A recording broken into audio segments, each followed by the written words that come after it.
पुष्पा तो अभी आई थी और ये फिल्म हम 1 साल पहले, हाँ, इसके ऊपर 8 साल से कहानी पे वर्क हो रहा था।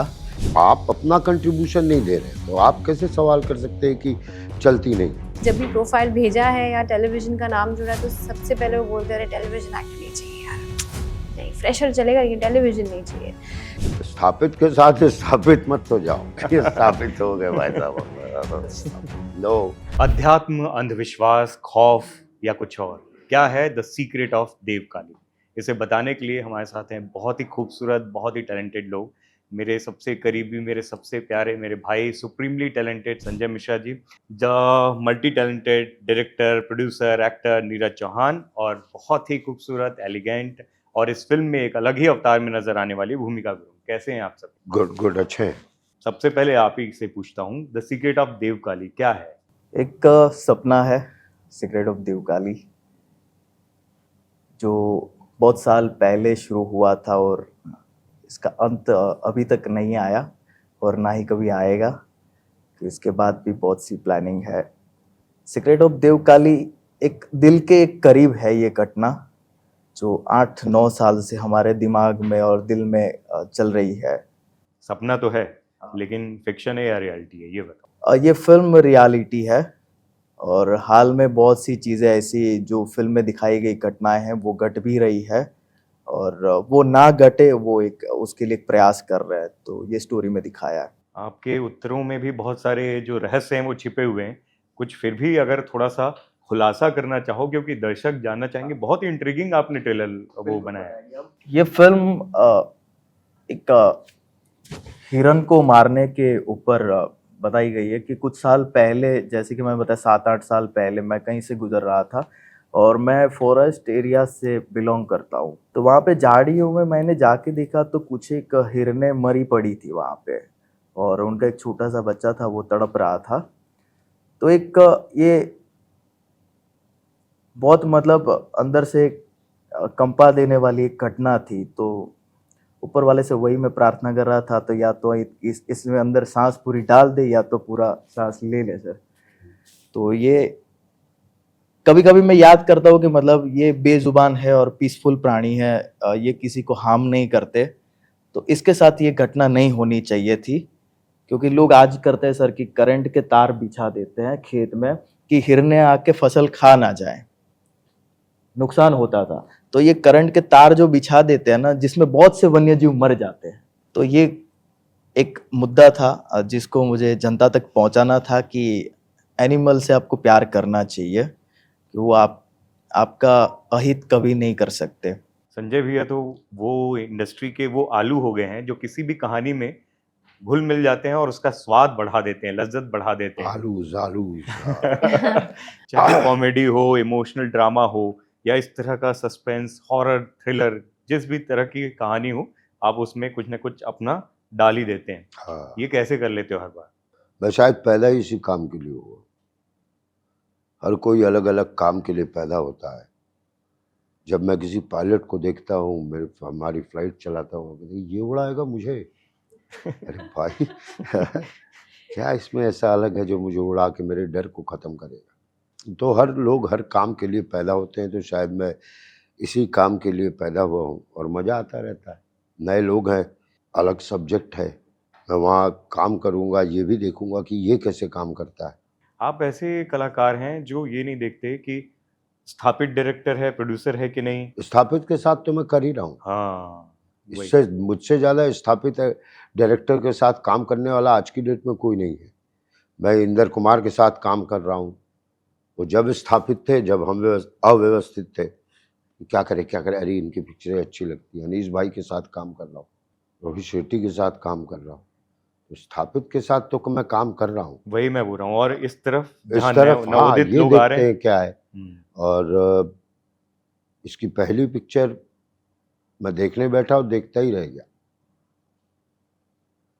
इसने साउंड से बहुत खेला है अपनी फिल्म में। साउंड एक ऐसी चीज है जो दर्शकों को बांध देती। तो इसकी फिल्म बांध देती। तो पहली फिल्म इतनी बवाल हो रही है, अच्छी लग रही है, आगे तो बहुत। भैया ये समझना चाह रहा हूँ ना, वो एक कलाकार, एक एक्टर के मन में ना हमेशा एक इनसिक्योरिटी, एक लालच, एक ग्रीड होता है। और जब आप स्थापित हो जाते हैं तो ज़्यादातर लोग कोशिश ये करते हैं कि बड़े से बड़े नाम के साथ काम करें, पॉपुलर लोगों के साथ काम करें। लेकिन आपके करियर में हमेशा देखा है कि आप स्थापित के साथ भी काम कर रहे हैं, आप नए लोगों के साथ भी काम कर रहे हैं, जी। हर के समावेशी हैं। दोनों कैसे? में अलग अलग एक्सपीरियंस होता है। आप इस साइड वाले में बहुत कुछ खुद भी सीखते हैं। आपके एक्टिंग में एक फ्रेशनेस आती कि ओ बेटा ये भी एक तरीका है। स्थापित का तो अपना एक तरीका होता ही है, वो तो तरीके में होता ही है स्थापित वाला।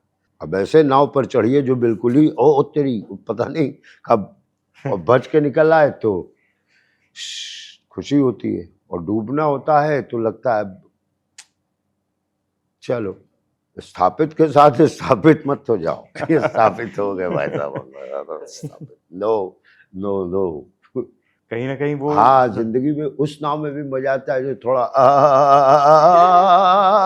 रश मिलता है, रश। ये बहुत अच्छी बात कही है इन्होंने कि मतलब जो नाव है वो डूब भी जाती है और नैया कभी पार भी लग जाती है। तो इन्होंने हमारे साथ सफर किया, मतलब इनका भी रिस्क था। सबका लग रहा बिल्कुल इनका भी रिस्क था। रिस्क सिर्फ मेरे इमोशन पे था कि मुझे लग रहा था कि कुछ करेगा अच्छा, सचमुच कर लेगा तो मतलब हमारी जीत हुई। गलत जगह नहीं फंसे, नहीं कर पाएगा तो फिर नहीं, इसके लिए तो खाना आपके बनाओ। मादे की तारीफ करता हूँ हमेशा कि वो जो एक विश्वास है ना नए लोगों पे भी, आपको मालूम है रिसोर्सेज ऊपर नीचे हो सकते हैं। एक तरफ आप बड़े बड़े डायरेक्टर्स और फिल्म प्रोडक्शन हाउसेस के साथ काम कर रहे हैं, वहाँ हर तरह के ऐशो आराम और सब चीज़ें मिल रही हैं। वहाँ दूसरी तरफ ऐसी भी फिल्म्स हैं जहाँ रिसोर्सेज कम भी हो सकते हैं, हाँ। ज़रूरी नहीं, लेकिन वहाँ भी आप मज़े ले रहे हो। और शायद यही आपके व्यक्तित्व की कहानी है कि वो ज़मीन से आपको जोड़ के रखते हैं और अपनी चीज़ों को उसमें बांध के रखते हो आप। जी जी बिल्कुल, ऐसी फिल्में मेरे लिए सोची जा सकती हैं, यही अपने आप में रोमांचित करता है।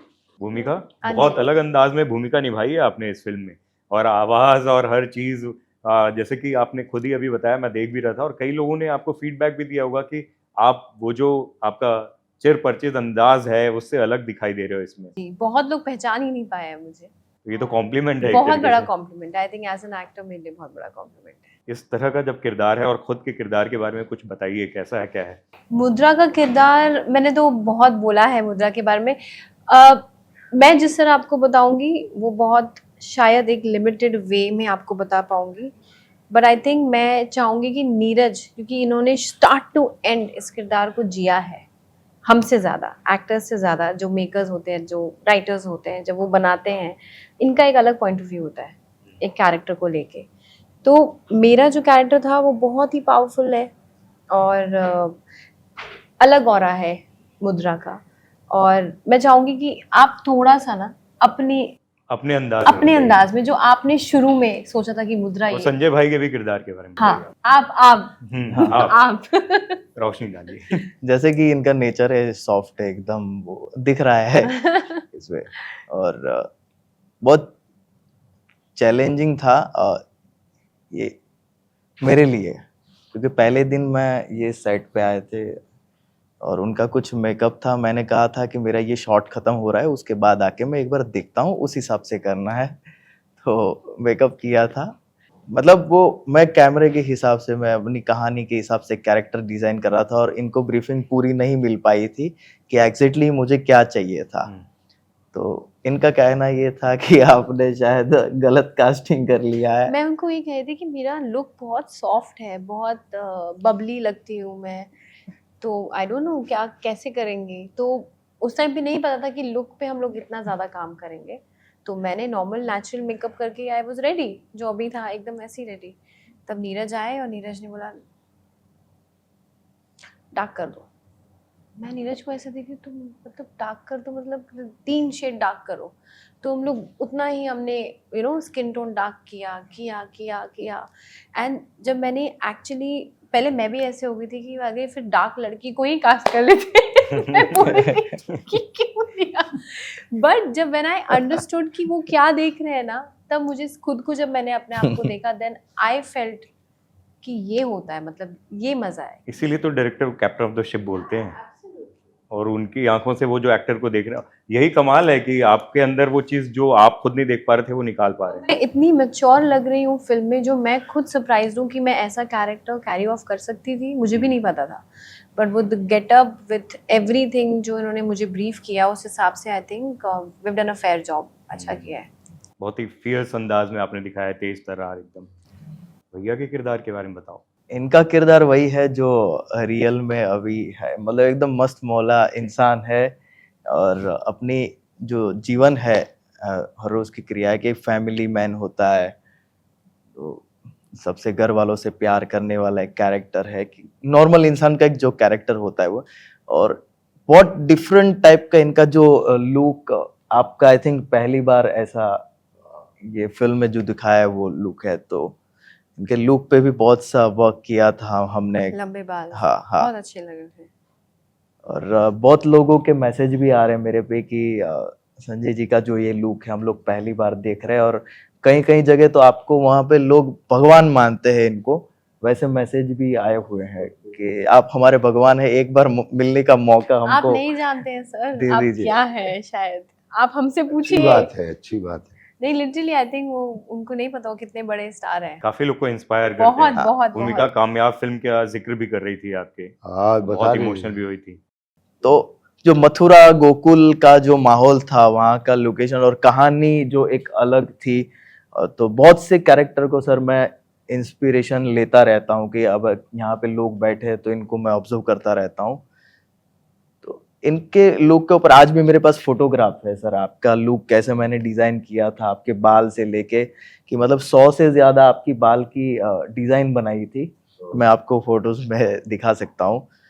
फिर मूंछ उनकी कैसी होगी, उनके कपड़े कैसे होंगे, और आज से मैं देख रहा हूँ कि 25 साल पहले यही पर्सन अगर 25 साल पहले हम दिखाते तो कैसे होते, तो वो एक औरत था, उसको आज आज प्रेजेंट टाइम में हमको उतारना था, तो उसी सब चीज को ध्यान में रखते हुए। हाँ, कलाकार है वो जो हाँ, कलाकार है, और मूर्ति बनाता मूर्ति है, बनाते हैं, और और एक आर्टिस्ट है तो उनका लुक, घर में बैठ के फ्लूट भी बजा लेता है। बांसुरी फ्लूट भी बजा बजाते लेते हैं। हैं, और रहे तो कभी हमको डांट भी देते हैं। ये काफी हद तक इनसे, इनके रियल लाइफ कैरेक्टर से मिलते हुए हैं। हाँ हाँ संगीत से इनका इतना प्रेम है, मैं तो जानता हूँ भैया, हाँ। कला से, हर चीज से। और इनकी एक चीज मैं बताऊं सर को, मैंने बोला आपका कैरेक्टर फ्लूट बजा रहे हैं आप फिल्म में, तो इन्होंने स्पेशली फ्लूट सीखा था उसके लिए। हाँ, Oh, wow. फ्लूट सीखा था, और नहीं हो गए थे नहीं पर कुछ हद तक पहुंच गए थे। अब तो ये जहाँ से हैं और जिन उस्तादों के इर्द गिर्द रहे हैं ना, संगीत तो हाँ। घुसा हुआ है। हालांकि ये खुद भागते रहे, लेकिन संगीत इनको पकड़ ही लेता है। हाँ, भागता बहुत हूँ। भागते हैं, रेडियो लेके भी भाग रहे थे हम लोग म्यूजिक सुनते सुनते।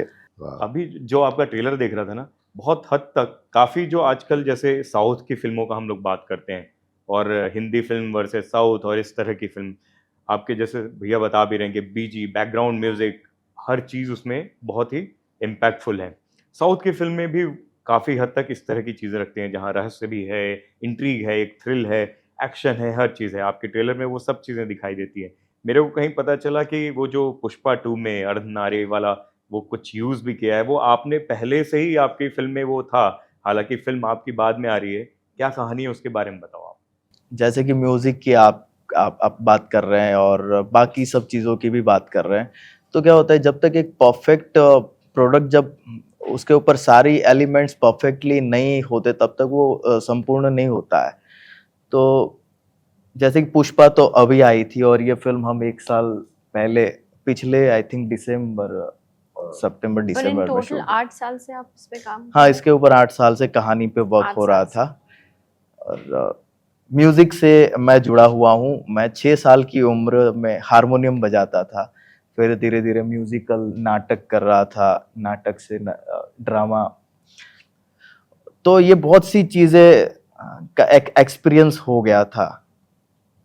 और जो अर्धनारीश्वर कैरेक्टर की आप बात कर रहे हैं, तो एक कैरेक्टर था, ये बच्चा हमारा सामने बैठा है, मेरे बाजू में बैठ के प्रिपरेशन करता है, बहुत डेडिकेटेड लड़का है वो। हर एक मतलब क्वेरीज उनको दिमाग में आती रहेगी तो मुझे पूछता रहेगा कि गुरु इसमें क्या कर सकते हैं। गुरु मेरे दिमाग में आइडिया आया, कभी रात को वो विग पहन के आ जाता था मेरे पास कि गुरु ऐसा करे तो कैसा लगेगा, अपनी हरकतें ये सब। तो उसके ऊपर 3 महीना वर्कआउट किया था हमने इस कैरेक्टर के ऊपर। देन फाइनली जाके ये प्रोडक्ट निकला। और मेरा एक इसमें सीन है, माता आ रही है, आई थिंक आप उस रोल की बात कर रहे हैं। तो वो क्या होता है, शूट के जो आगे का जो पट होता है वो बहुत पवित्र, मैं मानता हूँ पवित्र होता है वो। और माता की मूर्ति वहां पे थी और आसपास ज्वाला जल रही थी। कहीं ना कहीं ये कहानी अंदर थी और अंदर से था, कुछ वाइब्रेशन आती है एक।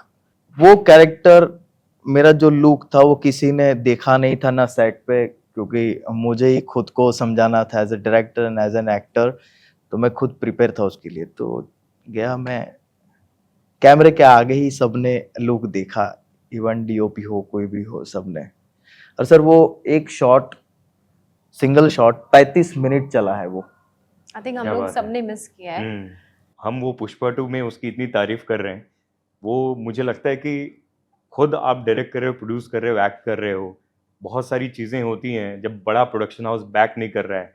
आपको फिल्म रिलीज होने में लेट हुई, अगर ये पहले रिलीज होती तो शायद उसका इम्पैक्ट एक अलग होता। आप भी ये मानते हो इस चीज़ को? बिल्कुल। वो अपनी जगह पे सही था और हम अपनी जगह, और उनसे कोई ताल्लुकात नहीं है ना, मतलब मिलता जुलता भी है। अपना एक डिफरेंट कहानी है, उनका एक डिफरेंट कहानी है। इसमें रियल दिखाया है कि एक एनर्जी है, एक माता जो सोर्स, एक एनर्जी आती है अब हमारे अंदर, और इसके आसपास की कहानी है, ना कि कोई। तो आप फील कर रहे थे वो वाइब्रेशन, वो सब चीज़ें बिल्कुल जब बिल्कुल, ये वाइब्रेशन फील कर रहे थे, तभी हम 35 मिनट तक कैरेक्टर में थे। आपको याद है उस समय क्या चल रहा था जहन में? मेरे दिमाग में कुछ नहीं चल रहा था, वो ऊपर वाला चला रहा है सब करवाया जा वैसे। रहा था। हाँ, वो शॉट हम फिल्म रिलीज के बाद हम उसको अपलोड करेंगे। 35 मिनट का सिंगल शॉट है वो। वाओ। इस तरह के जो थ्रिलर होते हैं, हॉरर फिल्म, उसके लिए क्या प्रोसेस आपका होता है? क्योंकि इमोशनल ड्रामा हो, कॉमेडी हो, हर तरह की वो आपकी एक अलग ही छवि देख चुके हैं। इस तरह की जब फिल्म होती है तो उसके लिए प्रोसेस क्या होता है? नॉर्मल होता है, मतलब मैं क्यों ये सोच के करूं कि मैं थ्रिलर कर रहा हूँ, अब थ्रिलिंग एक्टिंग दिखाऊंगा, है ना। वो नॉर्मल है, वो सारी चीज़ें, वो पूरा ड्रामा, पूरा सिचुएशन एक अलग चीज़ है। मैं थ्रिलर के लिए अलग और कॉमेडी। लेकिन जब आप अपने आप को ऐसी पिक्चरों में जोड़ते हैं ना, तो अच्छा लगता है कि वाह। तुमने इससे सवाल किया था साउथ, ये ट्रेंड चल रहा है। हम कभी इतने वैसे वाले नहीं थे कि टांग टांग टांग टांग थे कुछ फिल्म मेकर, लेकिन बहुत रियल वाले भी थे। तो हॉलीवुड में देखो, बहुत रिलेशन वाली पिक्चरें अब नहीं बनती। Iron man and this that fantasy, या, साईफाई। या। और अच्छा लगता है कि ये तो चरित्र हमारे बीच का है, दर्शक सोचता है, और ये चरित्र ऐसा हो जाता है। ये पता नहीं कौन से समय कभी कोई क्राइम किया गया होगा मास लेवल पे,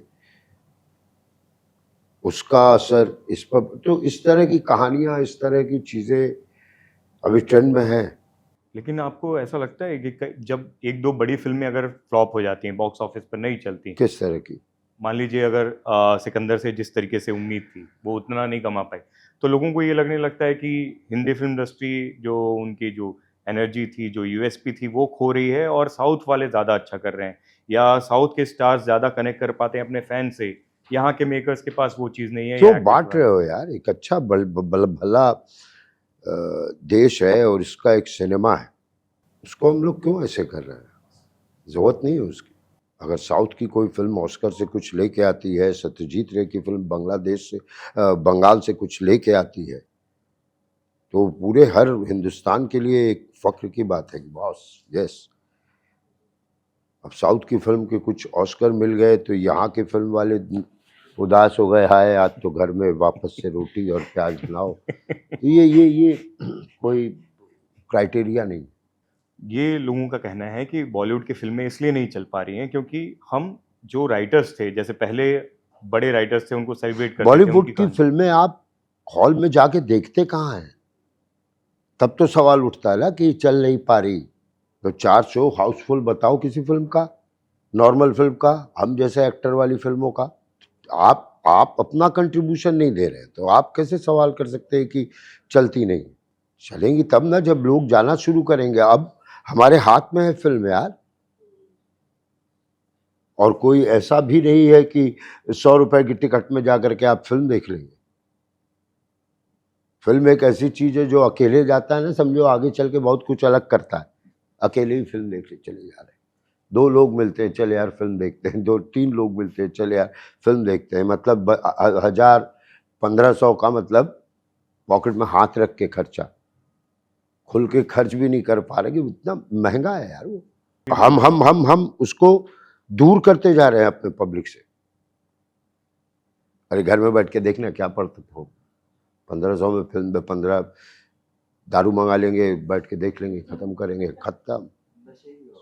हाँ, सब तो इसमें ये और देना कि हिंदी फिल्में वर्क नहीं कर रही, कहीं ना कहीं वो टिकट प्राइसेस बहुत बड़ा वो फैक्टर है। बहुत बड़ा फैक्टर है, बहुत बड़ा फैक्टर।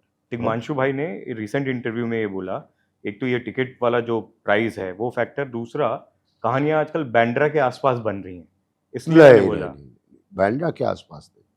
पंचायत जैसा वेब सीरीज लोग पसंद कर रहे हैं, इसका मतलब वो बांद्रा की कहानी नहीं है, वो हम्म, छावा बांद्रा की कहानी नहीं है।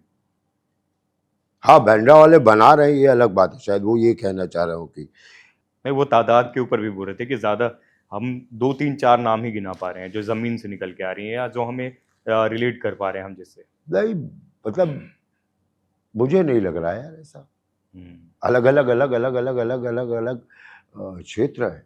भूमिका, आपसे एक सवाल, क्योंकि टीवी पे आपने बहुत कमाल काम किया है, लेकिन टीवी के साथ ना एक टैग जोड़ दिया जाता है। भैया ने भी काम किया था, लेकिन उन सब टैग को तोड़ते हुए निकले हुए हैं। वो बहुत सारे जिन आर्टिस्टों से मैं बात करता हूँ तो कास्टिंग वाले ये बोलते हैं कि टीवी का टैग आपके ऊपर लगा हुआ है। क्या आपने ये सब फेस किया? एब्सोल्युटली, वो तो अभी भी फेस ही कर रहे हैं। एंड कहीं ना कहीं लोग भूल जाते हैं कि आज के टाइम में, अभी के दौर में हमारे पास जो बहुत अच्छे फाइन एक्टर्स हैं वो टीवी से ही निकले हैं। और लोग भूल जाते हैं कि हम टीवी में वैसा परफॉर्म करते हैं जैसा डिमांड किया जाता है। ऐसा नहीं है कि हमें एक्टिंग नहीं आती है, बट हम एक स्पेसिफिक ऑडियंस को केटर कर रहे होते हैं, जिनको वो ड्रामा चाहिए होता है, जिनको वो ओवर एक्टिंग चाहिए होती है। क्योंकि कहीं ना कहीं वो जो मेजॉरिटी पॉपुलेशन होती है वो रोज़ उस चीज़ से जूझ रही होती है, वो किचन पॉलिटिक्स, सास बहू से। तो या ऑफ कोर्स मैंने बीच में 2 साल गैप लिया था टेलीविज़न से कि मूवीज़ करनी है एंड एवरीथिंग। बट जब भी ये बहुत फेस किया है मैंने कि जब भी प्रोफाइल भेजा है या टेलीविज़न का नाम जुड़ा है तो सबसे पहले वो बोलते हैं, अरे टेलीविज़न एक्टर नहीं चाहिए यार, नहीं फ्रेशर चलेगा लेकिन टेलीविज़न नहीं चाहिए। तो ये कहीं ना कहीं ऑफ कोर्स बुरा लगता है, पर ऐसा नहीं है कि it's end of the world, अंत नहीं है दुनिया का। आप और भी लोग हैं जो उसको वैल्यू भी करते हैं। अब जैसे नीरज है, इन्हें पता था मैं टेलीविज़न एक्टर हूँ, लेकिन उन्होंने मुझे एक चांस दिया है। तो उनकी जैसे बहुत लोग हैं जो बिलीव करते हैं कि एक्टर एक्टर होता है, वो टेलीविज़न कर रहा हो, टॉलीवुड कर रहा हो, बॉलीवुड कर रहा हो या हॉलीवुड कर रहा हो, एक्टर एक एक्टर होता है। आप एक्टर एक क्ले की तरह होता है, आप उसको जिस तरह से मोल्ड कर सके आप कर कीजिए। नहीं होगा अच्छा एक्टर तो वो आप तक पहुँचेगा ही नहीं। तो मेरे हिसाब से इट्स जस्ट अ फेज, एक ठीक है, part and parcel of being in this industry. तो कहीं ना कहीं वो भी बहुत जल्दी ख़त्म हो ही जाएगा। एंड आई थिंक काम आपका बोलना चाहिए, जो आपने पिछले में काम किया है वो नहीं, बट आपका परफॉर्मेंस, आपकी एक्टिंग बोलनी चाहिए। एंड आई थिंक वही मैं उस पर ही काम कर रही हूँ बस। और ये इस ट्रेलर में दिखाई दे रहा है। Thank you. थोड़ा हल्के फुल्के सवाल पे आते हैं। तीनों में सबसे ज्यादा डर किसको लगता है और किस चीज से लगता है? आई डोंट थिंक सो हम तीनों तू शुरू कर, तू मैं तो, मुझे तो बिल्कुल डर नहीं लगता। हाँ, एक टाइम पे डर लगता था, अब ऐसा लगता है कि किस चीज़ का डर। मतलब अगर आप पूछिए कोई स्पेसिफिक चीज़, तो आई डोंट थिंक सो मुझे किसी चीज़ का डर है। इन द सेंस वो जो एक समय पे लगता था वो किस चीज से लगता था? एक समय पे यही लगता था कि कहीं स्टैग्नेंट ना हो जाए लाइफ में, कि जो कर रहे हैं बस वही ना करते रह जाए ये तो जिंदगी। बड़ा सीरियस वाला डर था। हाँ अब भूत ऊत से डर नहीं लगता? हाँ, थोड़ा थोड़ा बहुत थोड़ा बहुत। अगर मैं उस पर ज़्यादा फोकस करने लग जाऊँ तो मुझे लगेगा कि हाँ कमरे में कोई है, नहीं तो अगर मेरे हाथ में फोन है या मैं कुछ काम करूँ तो मुझे समझ ही नहीं आएगा, अदरवाइज नो डर। कभी कुछ फील किया सुपर नेचुरल टाइप्स? बहुत स्टोरीज हैं ऐसे, तो हाँ? पूरी शाम निकल जाएगी। मैं हिमाचल की हूँ, पहाड़ों की हूँ, तो मुझे पता है, बहुत सब कुछ फेस किया है, एब्सोल्युटली देखा है। हिम मानव भी देखा है क्या वहाँ पर? नहीं नहीं ऐसा नहीं, ऑफ कोर्स प्रेजेंस फील की है, घर में बहुत कुछ पहाड़ों notice में किया। बहुत कहानियां होती। बहुत बहुत। आप भाई? नहीं, हमको डर नहीं लगता किसी चीज़ से, आज है कल नहीं है, क्या है आपके बस। ऊपर तो देवी माता का खुद ही आशीर्वाद आ गया। वो तो सबके ऊपर है, वो बिलीव करने पे होता है, अगर आप बिलीव कर रहे तो है, नहीं कर रहे तो नहीं है। सेट पे कुछ ऐसा हुआ जिससे कुछ डर लगा या कुछ अलग फील हुआ? एक तो वो जो 35 मिनट वाला शॉट है, और कुछ?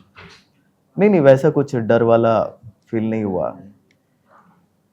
बचपन से हम डरते ही नहीं, हम किसी से नहीं डरते ना। डर किस बात का, हम गलत करें तो डर लगता है, और गलत सोचे तो डर लगता है। देखिए लास्ट में क्या होना है, ये जान है वही जा सकते, तो उससे आगे कुछ होगा नहीं। हम, हमारे एक ख्वाहिश भी रहती है कि लोग कहते हैं भूत होते हैं, यहाँ पे आत्मा होती है वहां पर, तो हमको तो एक बार हक करना है, कोई आत्मा मिल जाए तो। आत्मा से करना है कि खूबसूरत से चुड़ैल से करना है, पहले ये बता दो, क्लियर है? ये आत्मा आत्मा आत्मा मुझे पता है, आत्मा एक से। जैसे है ना ये आत्मा। ऐसे है। इनकी तो- ज्यादा डिमांड्स नहीं है लाइफ में, बहुत इसको सिंपल मोल्ड इंसान करता हूँ है। सवाल। बाद में लोग बोले डायरेक्टर साहब आत्मा से मिलने गए, पता नहीं वहां से आत्मा आई एक लेके चली गई। हैं? हाँ, कट कौन बोलेगा?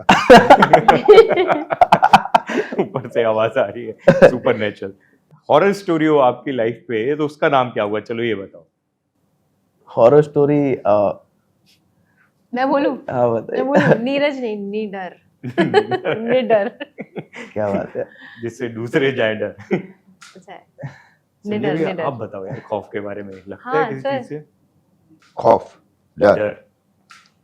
मैं अभिनेता हूँ, अपनी ही दुनिया में रहता हूँ।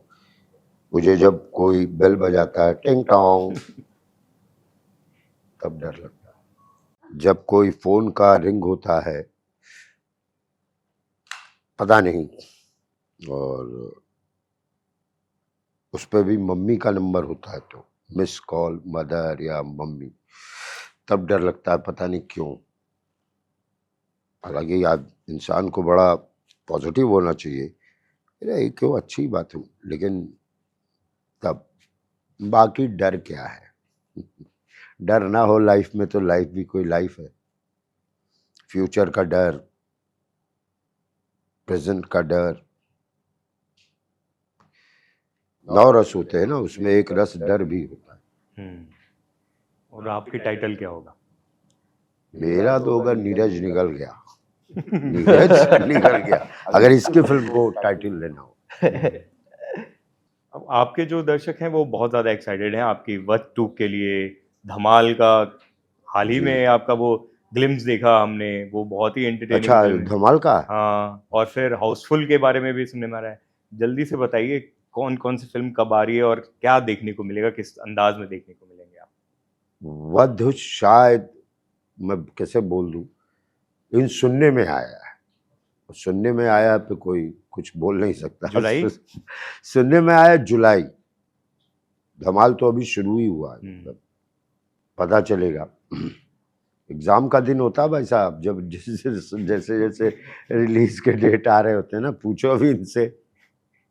17 में कोई ट्रैफिक में फंसा होगा, इसको लगेगा सब जा रहे हैं वहीं देवकाली देखने, लगता है ना बैठे हुए गाड़ी में, अरे यार आधी दुनिया जा रही है क्या देवकाली देखने। तो बड़ा वैसा सा टाइम होता है। तीनों अलग अलग तरह की फिल्में होंगी, और बड़ा खुशनसीब हूँ कि इस तरह के फ्रेंचाइजी का मैं पार्ट रहा हूँ, बहुत सारे फ्रेंचाइज का। और वध से मेरी जिम्मेदारी है, वध 1, वध 2, वध 1 तो किसी तरह से निकाल ले गए, वध 2 अच्छा है, बढ़िया है। वो भी प्रेशर एक रहता है कि वो यार हर एक डिपार्टमेंट के लोगों को रहता है, हर वर्ग के कर्मचारियों को, जिस तरह के हम लोग हैं उसको हर वर्ग के, तेरा भी रहेगा यार, ये ले रहे हैं, कम से कम कुछ तो अच्छा निकल ही जाए, हर एक का वो रहे, वो होना भी चाहिए। वो नहीं होगा तो फिर वर्क इज खत्म, होना चाहिए वो हर एक डिपार्टमेंट में यार, पुलिस में भी यही होता होगा, हर एक को होता होगा। हाँ, समोसा बनाने वाला सोचता होगा 50 पीस बनाता हूँ, कम से कम 48 बज जाए, नहीं 45 बज जाए, इसको एक एक अपन खा लेंगे, बाकी निकल सेट कर दो। तो सबका वो होता है, तो हमारा भी होता है। नीरज भाई, आखिर में देव काली के जरिए जो एक निहित मैसेज है, क्या निकल के आएगा? दर्शकों को क्या बोलना चाहते हो इस फिल्म के ट्रेलर को लेकर, जो फीडबैक अच्छा दे रहे हैं आपको? हमने अभी फिल्म अभी रिलीज़ हो रही है 18 तारीख को, और इसके ऊपर हम वर्कआउट कर रहे हैं। जैसे प्रकृति के प्रति हमको प्रेम करना चाहिए, हमारी जो संस्कृति है उसको हमारी धरोहर जो है उसको संभालना चाहिए। तो ये सब चीज़ों के बीच अभी कुछ ही दिनों में फिल्म रिलीज़ होने वाली है, और हम लोग अयोध्या में थे, तो वहाँ पे एक न्यूज़ आती है कि मतलब हैदराबाद में कुछ हुआ जंगल का, और वहाँ पे बहुत से जो वन्य जीव है वो बेघर हो गए सर। तो बहुत दुख होता है कि हम इसके ऊपर अभी सोच रहे हैं कि वर्कआउट करें, और अचानक से ऐसी न्यूज़ आती है, जंगल को पूरा काट दिया बहुत सा, और बहुत से जानवर मर भी गए और बहुत से जानवर बेघर भी हो गए। तो एक अच्छा मैसेज देना चाहते हैं ये फिल्म से कि हमको वन्य जीव की रक्षा करनी चाहिए, और आप पेड़ को मतलब बो नहीं सकते तो कोई नहीं है, लेकिन उसको काटना नहीं चाहिए। वो आपकी इको साइकिल है, उसके साथ आप खिलवाड़ कर रहे हैं। अगर प्रकृति के साथ आप खिलवाड़ करेंगे तो बदले में प्रकृति कभी ना कभी आपको दंडित तो करेगी ही करेगी। इसीलिए संस्कृति और प्रकृति को साथ में लेके चले, तो लास्ट में यही मैसेज मिलेगा जनता को। कमाल के आपने कलाकार भी चुने हैं, जो शहर में रहते हुए ऐसे कलाकार हैं जिनके अंदर खुद किसान हैं और तिस्करी के पास में खेती करते हैं, और ज़्यादा उनका मन उसी में लगता है। पत्रकार ये अपना काम कर रहे हैं, हम लोग अपना काम कर रहे हैं। 1 साल हो गए शायद उसको। हाँ, थैंक यू सो मच भैया। Thank you, और दोस्त। नीरज भाई, बहुत मज़ा आया आपसे बात करके, और उम्मीद करते हैं जो मैसेज आप देना चाह रहे हैं ना द सीक्रेट ऑफ देव काली के जरिए, वो लोगों तक जाए, और उसका वो कन्वर्जन भी हो, इंटरेक्शन भी उस तरीके से फैले कि लोग उसका असर दिखाएं। Thank you. वाह, अच्छे सवाल पूछे आशीष आपने। थैंक यू भैया। Thank you. Means a lot.